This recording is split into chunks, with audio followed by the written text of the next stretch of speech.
Наши далекие предки полагали, что окружающий мир наполнен множеством невидимых простому человеку божеств. У каждого божества было свое место обитания, своя сфера влияния.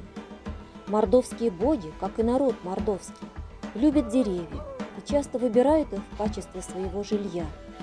Равновесие мира, гармонию между землей и небом в мордовских мифах представляет дерево жизни, в качестве которого выступают дуб, береза или яблоня.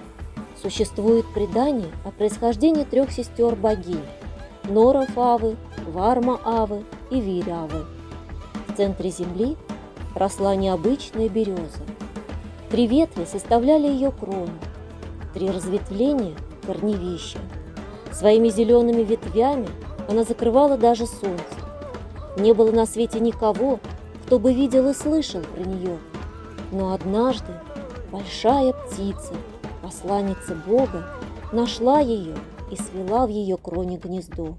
Она снесла 3 яйца и высидела их. Из первого яйца вышла богиня плодородия Нора-Фава, из второго – богиня ветра Варма-Ава, из третьего – богиня леса Вирь-Ава. Как видим, деревья в жизни мордовского народа играли исключительно важную роль и выполняли роль моста между людьми и божествами.